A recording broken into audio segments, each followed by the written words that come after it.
उनके brother doctor संतोष वाघ जी, जो खुद वो भी एक्स पुलिस ऑफिसर है, पीएचडी है साइबर में, एलएलबी है और 8000 प्लस केसेस साइबर के ऊपर देख कर चुके हैं, पूरा वेरीफाई और कंप्लीट कर चुके हैं। और उसके बाद एक स्पेशल गेस्ट और आए हैं जो मिस्टर जैक हैं, जो इजराइल से हैं, मतलब इंडिया से बाहर से आए हैं। और इसके लिए और लास्ट हमारे मिस्टर साहिल दोदिया जी, जिनको 45 साल का एक्सपीरियंस है इंश्योरेंस सेक्टर का, और जो ये साइबर हमारा इंश्योरेंस को में एफिलिएट हुआ है उसको वो पूरा देख रहे हैं। तो समय कम है, उनके बारे में जितना बताया जाए वो भी कम है, तो मैं नेक्स्ट उनको माइक हैंड ओवर करता हूँ, वो आए स्टेज पे। So Santosh ji, Makarand ji, welcome. Just a minute. Good evening. Good evening. चलो, एक तुषार सर ने बहुत अच्छा प्रेजेंटेशन दिया था, जो सागर सर का ड्रीम है स्वस्थ भारत। अभी हम एक और प्रोडक्ट दिखा रहे हैं जिसमें सागर सर कहते हैं अभी सुरक्षित भारत। 4 से इस प्रोडक्ट पे काम कर रहे थे सागर सर। हमें 2007-2008 में हमें सागर सर से पहचान हुई थी और इस प्रोडक्ट पे हम रिगरसली वर्क कर रहे थे। ये प्रोडक्ट क्यों आवश्यक है मैं आपको पॉइंट वाइज दिखाऊंगा, लेकिन दुनिया में ये प्रॉब्लम जो अभी डिस्कस करने वाले हैं, दुनिया में सबसे बड़ा प्रॉब्लम हो चुका है, वो है साइबर क्राइम। हम जितना पैसा कमा रहे हैं वो हम बैंक में रख रहे हैं, डिजिटल इंडिया के हिसाब से हम वो ट्रांजेक्शन्स कर रहे हैं, हम पेटीएम और गूगल पे वगैरह यूज कर रहे हैं। लेकिन सबको मालूम है कि अपना जो मोबाइल से कनेक्टेड बैंक है वो अकाउंट कॉम्प्रोमाइज हो सकता है, वो हैक हो सकता है। यहाँ पे जितने लोग बैठे उनके कोई ना कोई नियर एंड डियर वन, दोस्त, फैमिली मेंबर, किसी ना किसी का ऐसा हैक हुआ है कि नहीं हुआ कि कभी सुना है आपने? तो आप देखिए, आप में इतने लोग बैठे कि जिन्होंने ये प्रॉब्लम देखा है और जिन्होंने ये प्रॉब्लम महसूस किया है। अभी ये प्रॉब्लम इतना बड़ा क्यों है, हम उससे डिस्कस करना चालू करेंगे, क्योंकि हर प्रॉब्लम का एक सोल्यूशन होता है।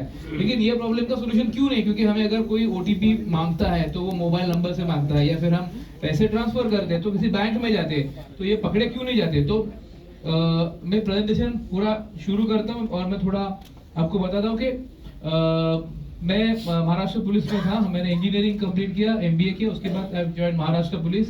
और जब सर्विस में था तब हम ये सारी केसेस हमको आती थी।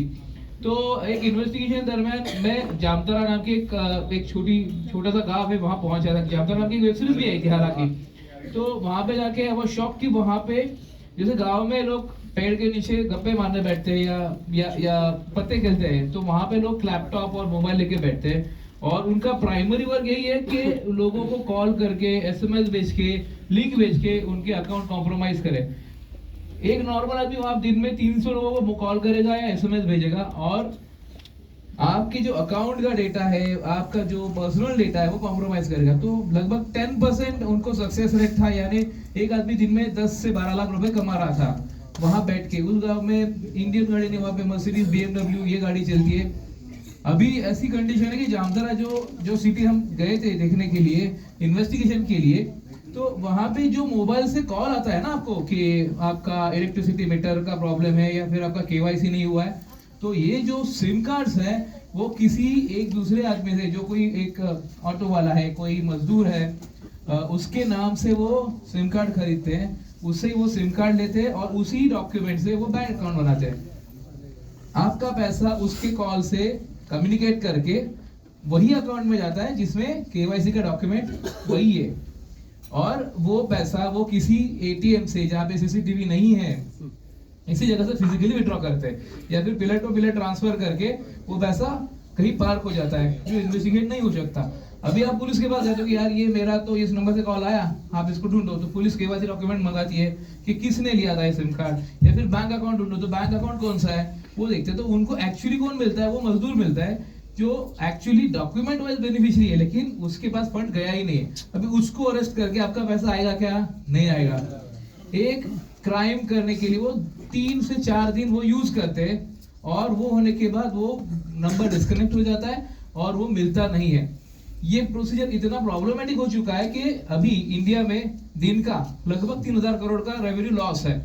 इतना बड़ा पैसा उधर जा रहा है। मैं जामतारा की बात कर रहा हूँ, ये था 2014-15 में। लेटेस्ट सर्वे आया जिसमें जामतारा का नंबर अभी 5वां हो चुका है। जामतारा के जैसे 12 अलग अलग छोटे छोटे गांव है, बड़ी सिटीज है, जहाँ पे ये बिजनेस प्राइमरी बिजनेस बन चुका है, जहां से इंडिया में जितने लोग हैं उनके अकाउंट कॉम्प्रोमाइज करने के लिए वो जितने चाहे वो उतने एफर्ट लगा रहे हैं। और अलग अलग वो इतने इनोवेटिव है कि आपको पता भी नहीं चलेगा। उनके पास इतनी बड़ी टेक्नोलॉजी है, फ्लेक्सिबल टेक्नोलॉजी है कि नॉर्मल आदमी, साधारण आदमी, हाउसवाइफ या फिर कोई बड़े ऑफिसर ऑल्सो, परसों मुंबई के हाई कोर्ट के एक जज है, उनके अकाउंट से पैसे चले गए। तो यहाँ पे एवरीबडी, सारे लोगों का पैसा प्रॉब्लम में। अभी सबके पास मोबाइल है कि नहीं है? यस। आपका मोबाइल इंटरनेट से कनेक्टेड है, बराबर? दो चार होगा ही है। आपका इंटरनेट से कनेक्टेड है कि नहीं? यस। हाँ, 2 बार पूछने का बात बताते हो क्या? सो आपका मोबाइल इंटरनेट से कनेक्टेड है और वो हैकर है, वो पूरा ग्रुप इंटरनेट से कनेक्टेड है। तो आपका मोबाइल अगर कॉम्प्रोमाइज करना है तो लगभग 6000 से ज्यादा तरीके हैं एक मोबाइल को कॉम्प्रोमाइज करने, यानी एक मोबाइल को हैक करने के लिए। जहां पे मैं आपको, अगर आप फेसबुक पे हो तो मैं अकाउंट क्रिएट करूंगा, जहां पे आप सर्फिंग करोगे, किसी लड़की के नाम से अकाउंट क्रिएट करूंगा तो बहुत सारे लड़के कनेक्ट हो जाएंगे, फिर चैटिंग चालू करेंगे, फिर एक लिंक आ जाएगी, लिंक पे क्लिक करोगे तो एक सेल्फ एग्जीक्यूटेबल सॉफ्टवेयर आपके मोबाइल में इंस्टॉल होगा। अभी ये एप्लीकेशन क्या होता है कि ये एप्लीकेशन मिररिंग की तरह रहता है, जो आपके मोबाइल का मिरर कर देता है। तो आपके मोबाइल पे आने वाला सारा ओटीपी उनको देख रहा है, और ओटीपी गया तो पैसा गया।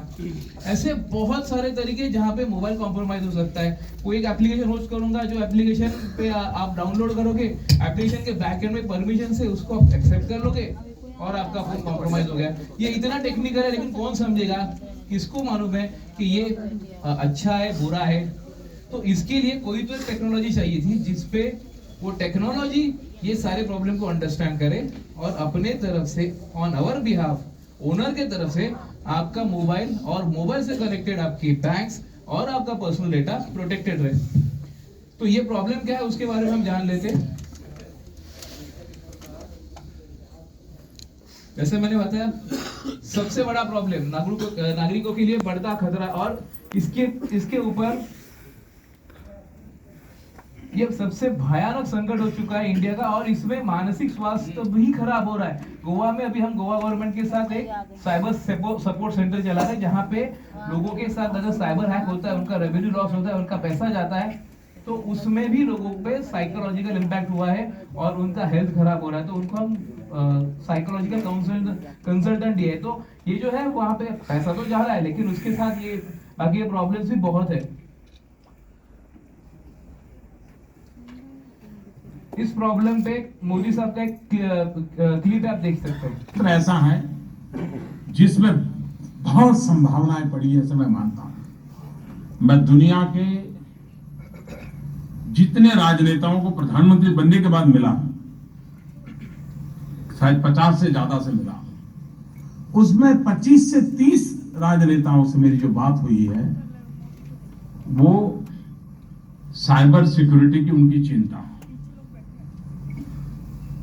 सारी दुनिया परेशान है साइबर सिक्योरिटी को लेकर। क्या मेरा हिंदुस्तान का नौजवान दुनिया को चैन की नींद सोने के लिए साइबर सिक्योरिटी के लिए फुल प्रूफ इनोवेशंस लेकर के आ सकता है क्या?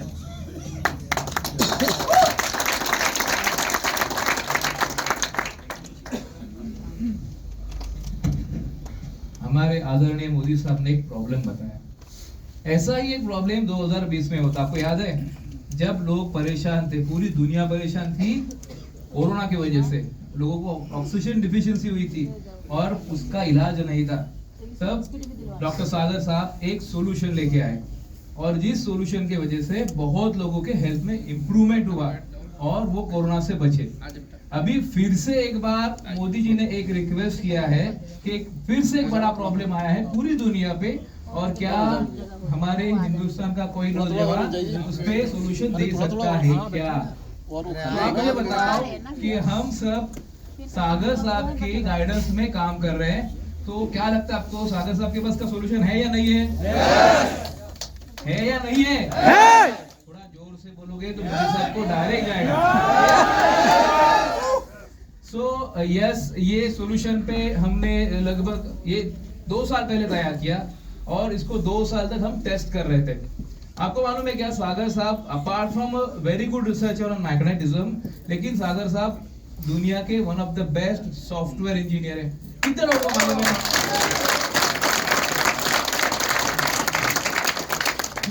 जो सॉफ्टवेयर बना है अपना, वो इतना मल्टी लेवल सॉफ्टवेयर है ई-बायोटोरियम का कि अगर वो इंडिपेंडेंट सॉफ्टवेयर ही सर एज ए सर्विस दे तो 5-6 हजार करोड़ ऐसे मिल जाए। तो उनके साथ जब हमने डिस्कस किया कि सर इस पे कुछ एक सॉल्यूशन बना है और इस पे हमें ये प्रोडक्ट बन सकता है क्या, तो सर ने उस पे बहुत सारी चीजें पूछी और फिर हमने साथ में बैठ के इस पे बहुत डेवलपमेंट की। यानी इसमें लेटेस्ट टेक्नोलॉजी क्या है, वो कहाँ तक जा सकती है। एआई आ चुका है, आर्टिफिशियल इंटेलिजेंस आ चुका है, एमएल आ चुका है, और मैंने जैसे बताया कि हैकर्स है वो इनोवेटिव है, नया नया तरीका लेके आते हैं। तो अगर हम कुछ सॉल्यूशन बना रहे हैं तो वो सॉल्यूशन भी वैसा होना चाहिए कि कहीं पे भी कोई भी प्रॉब्लम आए तो अपना सॉल्यूशन उसको काउंटर करे। और वो तैयार होने के बाद उसको अभी इंटरनली टेस्ट करो। हम बनाते थे उसको, फिर से हम टेस्ट करते थे, अलग अलग तरीके से हैक करना अटेम्प्ट करते थे। उसके बाद ये सब तैयार हो गया तो सर ने बोला कि इस पे मुझे सर्टिफिकेशन दी चाहिए, क्योंकि मेरे डिस्ट्रीब्यूटर्स अगर किसी को एक्सप्लेन करते हैं तो प्रोडक्ट के बारे में सर्टिफिकेट टॉप। तो हमने दुनिया के जितने भी आईएसओ थे सारे आईएसओ ले लिए। उसके बाद सर ने बोला कि नहीं, गवर्नमेंट ऑफ इंडिया का भी चाहिए, तो हमने गवर्नमेंट ऑफ इंडिया का भी सर्टिफिकेट ले लिया। और उसके बाद तैयार हो गया ये कंप्लीट साइबर मैन। अभी ये साइबर मैन बनाने के लिए जो टीम है, वो टीम कौन है वो भी आपको मालूम होना चाहिए। देखो, दुनिया का सबसे ज्यादा पैसे देने वाला बिजनेस है सॉफ्टवेयर। अगर हम कुछ सॉफ्टवेयर या सॉल्यूशन या एप्लीकेशंस बनाते हैं तो आप देखो कि व्हाट्सएप बना तो कहाँ था, फेसबुक था, कहाँ था, ओला उबेर, ये सॉफ्टवेयर से, ये सर्विस देने वाले सॉफ्टवेयर से। आप सोचो ये सारे सर्विस देने वाले सॉफ्टवेयर से। वैसे ही एक ऐसा सॉफ्टवेयर बना है जिसका नाम है साइबरमैन। अभी इंडिया में इसका, हालांकि ये प्रोडक्ट आप दुनिया में किसी भी कोने में बेच सकते हो, उसकी 100% एक्सक्लूसिविटी ई-बायोटोरियम के पास है।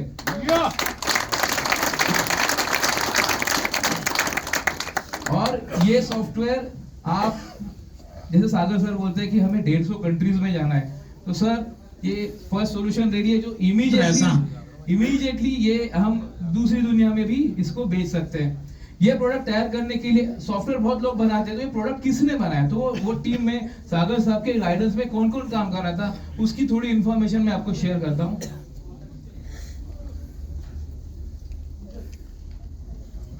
ये मैं हूँ, माय नेम इज डॉक्टर मकरंद वाघ, और मैंने एमबीए किया था, इंजीनियरिंग किया, एमबीए किया, और उसके बाद मैंने महाराष्ट्र पुलिस ज्वाइन किया था। और 15 साल तक हम महाराष्ट्र पुलिस में टेक्निकल विंग में काम करते थे, जहाँ पे साइबर प्लेटफॉर्म पे रिसर्च, इन्वेस्टिगेशंस और इंटेलिजेंस गैदरिंग ये हम करते थे। 6 साल तक मैं स्पेशल कमांड यूनिट में था। मेरा training Israel, Germany and USA, in 3 countries में हुआ है। और 6-7 हजार से ज्यादा हमने साइबर प्लेटफॉर्म के केसेस आइडेंटिफाई किए। और ये करने के बाद एक वॉलंटियर रिटायरमेंट ले लिया और हमने इस प्रोजेक्ट पे काम करना चालू किया। उसके बाद आपने लास्ट 4 साल में जितने भी केसेस सुने इंडिया में, सुशांत सिंह राजपूत का केस का जो कुछ टेक्निकल पार्ट है वो हमने इन्वेस्टिगेट किया था। उससे अब तक आप जितना भी बड़ा केस देख रहे हो, उस सारे केसेस में टेक्नोलॉजिकल जो कुछ सपोर्ट लगता है वो हम दे रहे हैं। हमारे ऊपर कुछ एक डॉक्यूमेंट्री भी बनी है।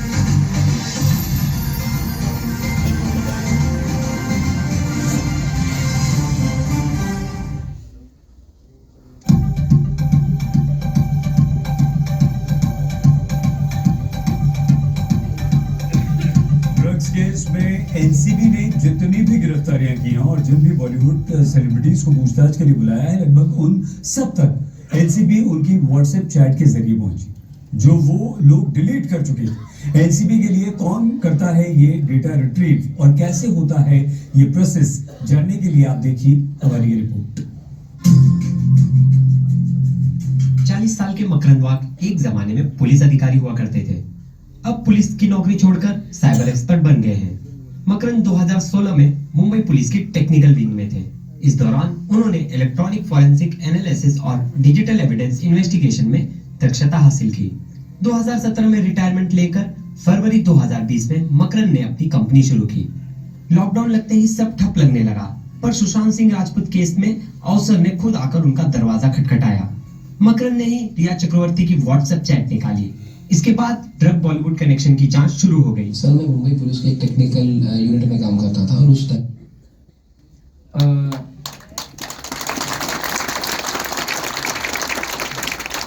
ऐसी बहुत सारी केसेस की है, बहुत सारी। जामतारा नाम का एक वेब सीरीज आया था, उसका पूरा स्टोरी हमने दिया था। उसमें एक स्पेशल एपिसोड भी हम पे बनाया था, वो भी यूट्यूब पे अवेलेबल है। इंडिया की जितने भी नेशनल न्यूज़पेपर है उसके फ्रंट पेज पे हमारे आर्टिकल आते हैं, आ रहे हैं, आए भी थे। 2020 का man of the times man of the year award दिया गया था हमें। एज सेंट्रल गवर्नमेंट ने हमें बताया गया कि नेशनल ह्यूमन राइट कमीशन पे आपकी रिक्वायरमेंट है, तो वहाँ पे भी हम एज अ सोशल कॉज हम गवर्नमेंट ऑफ इंडिया को सपोर्ट करें, टेक्नोलॉजी स्पेसिफिक उनको हम असिस्ट कर रहे हैं। ये सारी चीजें करते समय हमने जो एक्सपीरियंस मिला वो सारा एक्सपीरियंस एक्सट्रैक्ट करके ये साइबरमैन नाम का जो सॉल्यूशन बना है उसमें डाला है। इसके बाद मेरे साथ मेरे बड़े भाई डॉक्टर संतोष सुहाग, वो भी है, वो इलेक्ट्रॉनिक इंजीनियर है और उन्होंने भी LLB करके PhD भी किया है। हमने दोनों ने साइबर में PhD किया है और जो रिसर्च करते थे उसका जो एक्सपीरियंस था, संतोष सर भी महाराष्ट्र पुलिस में एज एन क्लासरूम ऑफिसर थे। उन्होंने उनका एक्सपीरियंस यूज किया, 8000 प्लस साइबर केसेस उन्होंने इन्वेस्टिगेट किए। और हमारा जो एक्सपीरियंस था कि इन्वेस्टिगेशन होने के लिए क्या करना चाहिए, क्यों इन्वेस्टिगेट क्यों नहीं हो सकता, सिस्टम कैसे हैक होते हैं, उसको कैसे बजाया जाए, वो सारा इंफॉर्मेशन इकट्ठा करके ये सॉल्यूशन बनाया। मैं संतोष सर को बोलता हूँ, आप थोड़ा इंफॉर्मेशन दीजिए। नमस्कार दिल्ली, नमस्कार। यस, तो मेरा नाम है डॉक्टर संतोष वाघ। मैंने इंजीनियरिंग MBA किया है और उसके बाद सिविल सर्विसेज करके 15 इयर्स गवर्नमेंट में भी काम किया है और उसके बाद फिर मैंने एडवोकेट भी हूँ मैं और अभी डॉक्टरेट भी किया है। तो ये जो बहुत ही भयानक समस्या है जिससे अपना देश और पूरी दुनिया लड़ रही है। रोज भारत में 3000 करोड़ के साइबर क्राइम हो रहे हैं, 3000 करोड़ की। आज अपने न्यूज चैनल पे ये दिखाई नहीं जाता क्योंकि न्यूज चैनल सिर्फ मसाला दिखाते हैं, ब्रेकिंग न्यूज दिखाते हैं, आपको तो पता है। तो जब सागर सर के साथ हमने ये सॉफ्टवेयर का काम शुरू किया तो आपको तो पता है सागर सर कितने बड़े सॉफ्टवेयर में कितने बड़े महारथी है वो। मैं तो कहता हूँ कि सागर सर अगर आज US में होते तो आज वो Amazon जैसे किसी कंपनी के मालिक होते। इतना अच्छा सॉफ्टवेयर उन्होंने बनाया हुआ है। तो ये जो साइबरमैन ये जो है, इसका मेन उद्देश्य है आपको प्रोटेक्ट करना। देखिए, आपके मोबाइल में आपको दिखने को तो 40-50 एप्लीकेशन है, लेकिन बैकएंड में अराउंड 500 एप्लीकेशन रन हो रहे हैं। टेक्नोलॉजी इतनी बड़ी हो चुकी है कि आज कोई आपकी जेब नहीं काटेगा। अगर किसी ने आपका पॉकेट मारा तो ज्यादा से ज्यादा 2000-4000 रुपए जाएंगे। अगर किसी ने आपके घर पे चोरी की यानी घर को तोड़ा तो उसमें से ज्यादा 5 लाख रुपए जाएंगे, 4-5 लाख रुपए जाएंगे। लेकिन अगर आपके मोबाइल के जरिए अगर कोई आपके अकाउंट तक, बैंक अकाउंट तक पहुंचा तो आपकी जिंदगी भर की जितनी भी कमाई है वो जा सकती है। बहुत ही भयानक समस्या है। रोज लाखों लोगों के अकाउंट से पैसे जा रहे हैं। एक बार पैसा गया तो वो चाइना गया, पाकिस्तान गया, बिहार गया, तमिलनाडु गया, वो कहीं से भी नहीं मिलता क्योंकि ये बहुत ही हाईली क्वालिफाइड लोग रहते हैं। उनमें कंटिन्यू इनोवेशन चालू है। उनमें जैसे कि बड़े बड़े ट्रेनिंग सेंटर चालू है, अलग अलग छोटे छोटे टाउन में जहाँ पे लोगों को तैयार किया जाता है क्राइम के लिए। अभी हमें इससे लड़ना है। जैसे 2020 में कोरोना आया था और सागर जी ने पूरी अपनी मेहनत करके उसके लिए सॉल्यूशंस दिए और बहुत ही बड़ा समाज कार्य किया। अभी पूरा इंटरेस्ट लेके इसमें हमारे साथ उन्होंने काम किया है। तो अभी जो नेक्स्ट अटैक है वो साइबर अटैक होगा जिससे हमें लड़ना है। अपना ये जो साइबरमैन है ये आपके मोबाइल को प्रोटेक्ट करेगा और ऐसी कोई भी लिंक अगर आपके मोबाइल में आए तो उसे हैक होने से आपके अकाउंट का और आपका रक्षक एज अ काम करेगा वो।